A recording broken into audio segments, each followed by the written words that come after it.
Non ha l'equilibrio necessario per ricoprire il suo delicato incarico. Il ministro Zanonato dovrebbe dimettersi. È l'ultimo attacco a viso aperto del presidente del Friuli Venezia Giulia, Deborah Serracchiani, sul caso Electrolux. Una tensione che cresce di giorno in giorno.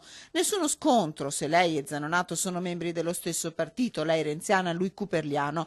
Nessuno sconto quando sul campo di battaglia c'è la vita di migliaia di famiglie e in particolare lo stabilimento pordenonese di Porcia che il ministro pare sia disposto a sacrificare. Da Trieste a Venezia l'appoggio immediato del governatore Zaia. Sostengo la richiesta della collega. Se Zanonato liquida con un tweet la richiesta parlando di polemiche dannose, si apre di fatto uno scontro aperto tra i governatori di Veneto, Friuli Venezia Giulia, Lombardia ed Emilia Romagna e il governo. Noi stiamo chiedendo dal 12 ottobre la convocazione di un tavolo. Quando dico noi lo dice il Presidente del Veneto, il Presidente dell'Emilia Romagna, il Presidente del Friuli Venezia Giulia e il Presidente della Lombardia.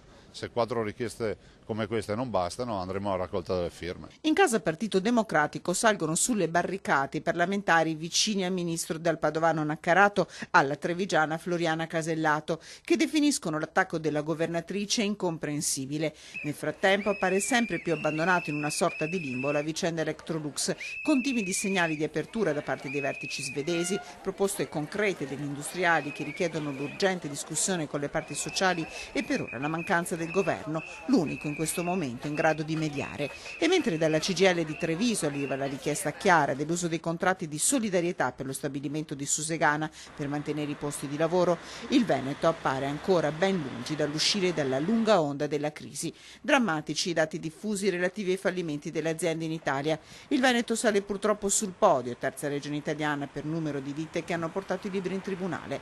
Nel 2013 sono fallite 1269 aziende, soprattutto nel settore dell'edilizia e del commercio.